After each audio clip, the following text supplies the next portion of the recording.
Oke, assalamualaikum warahmatullahi wabarakatuh. Jadi saya ingin melanjutkan ya yang kemarin itu tentang ilmu tasawuri dan ilmu tasdiki. Gitu.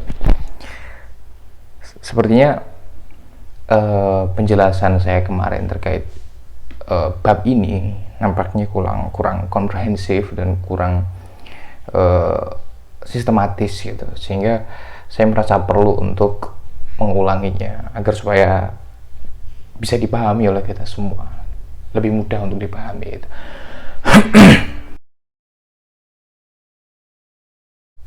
Ilmu pengetahuan manusia itu dibagi menjadi dua gitu. Ilmu ini bahasa Arabnya kan ilmu gini, pengetahuan.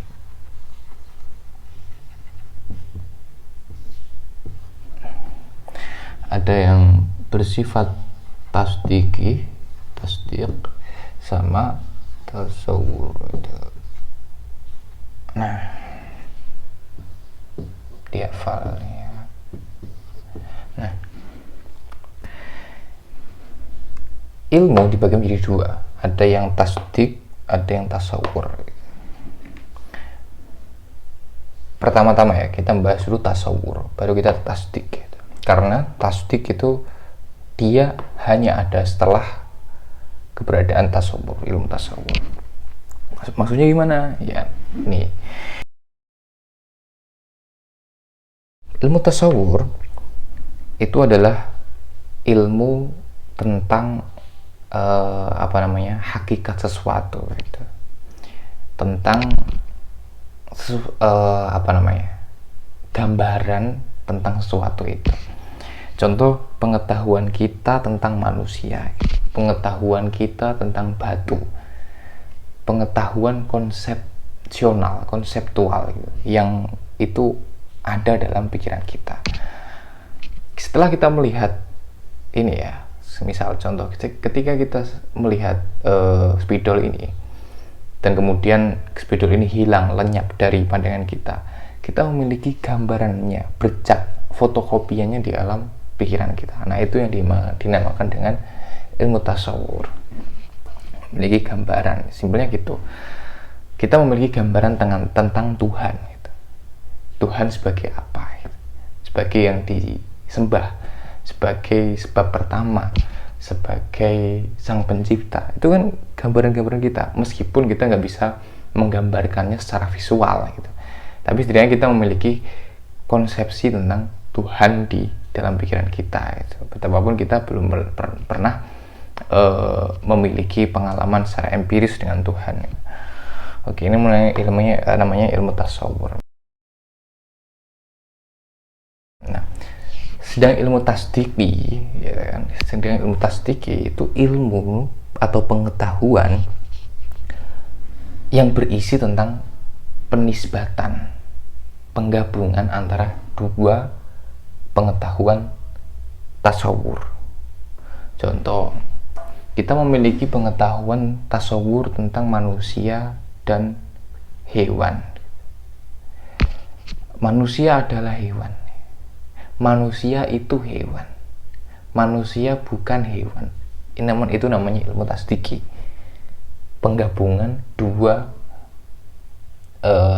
konsep atau dua pengetahuan tasawur. Ilmu tasawur kan, pengetahuan tasawur kan berkaitan dengan pengetahuan konseptual kan, atau istilahnya itu gambaran gitu ya. Itulah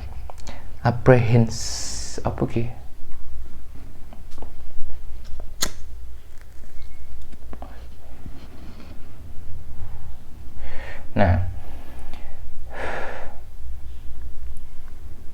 dan secara otomatis ketika kita menggabungkan dua konsep atau dua pengetahuan tasawur, maka akan ada dua kemungkinan.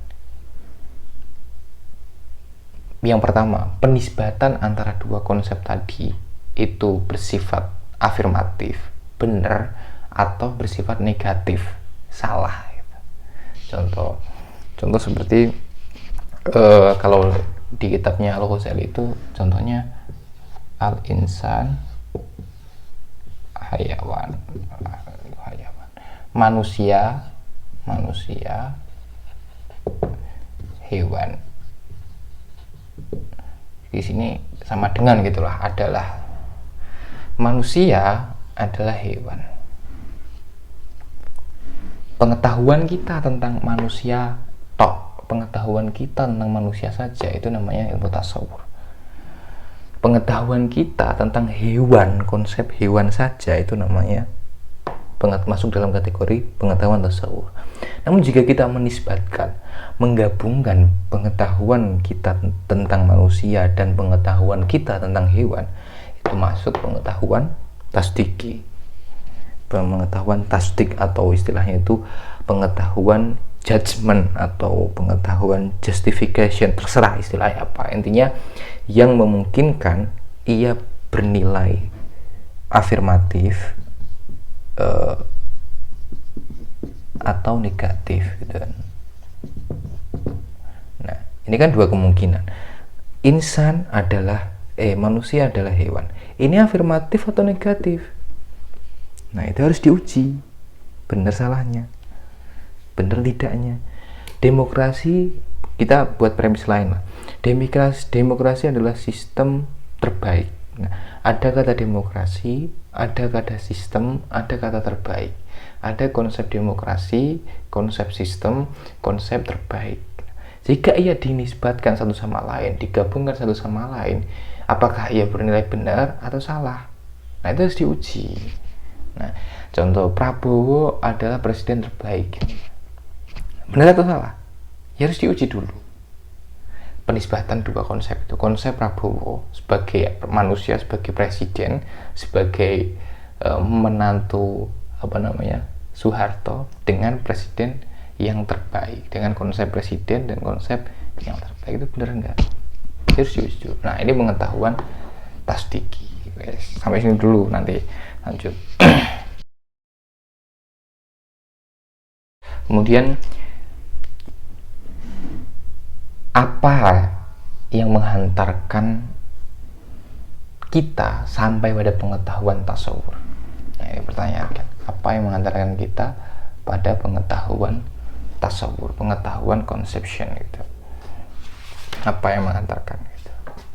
Yang menghantarkan menurut Al-Ghazali itu ada dua. Pertama had, dan kedua adalah rosem.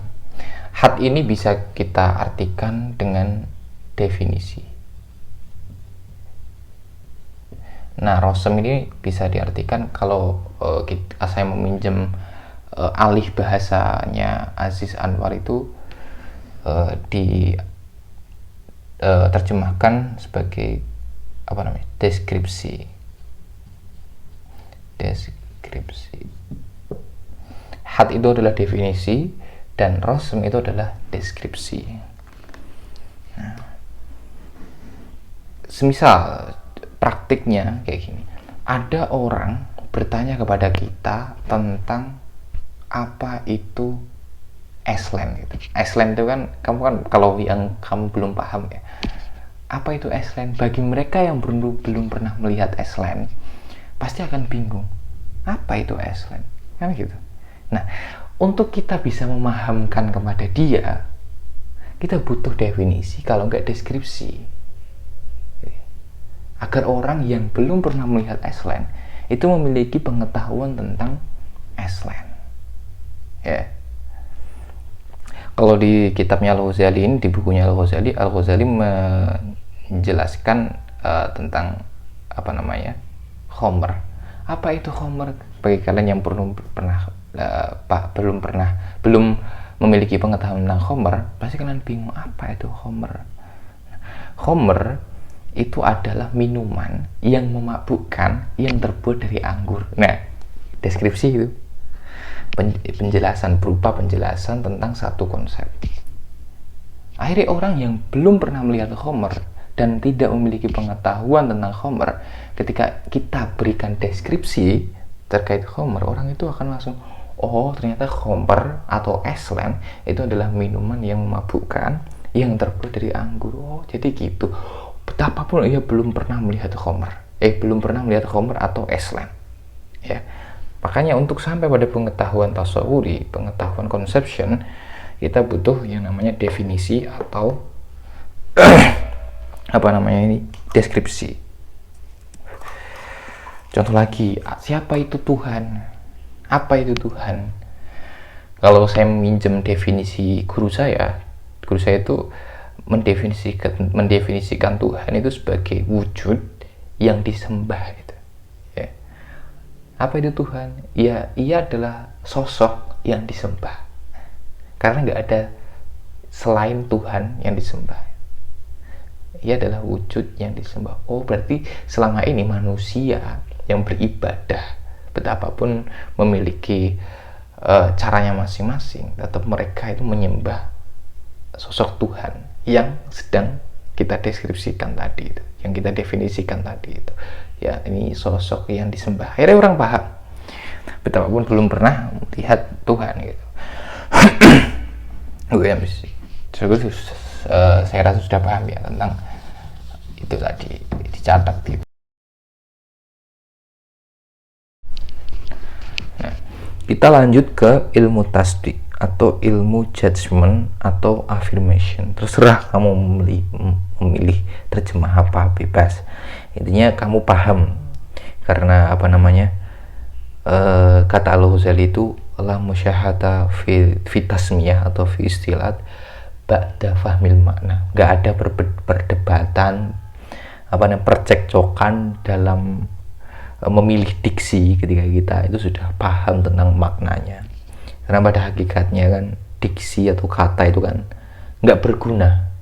Dia berguna hanya jika ia memiliki makna yang terkandung di dalamnya gitu. Ya, pada hakikatnya intinya adalah makna yang dibalik yang berada di balik diksi itu.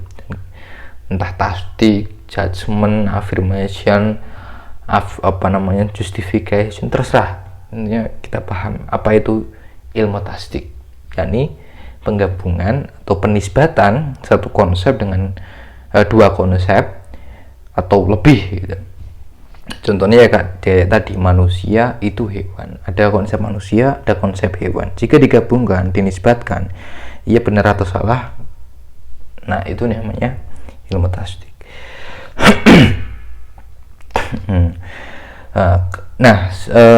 Sebelum tadi ya, apa namanya, istilahnya tadi ini, apa namanya tadi, had sama rasam, ini juga bisa disebut sebagai, kalau para ulama mantik Islami menyebutnya sebagai qaul syarih.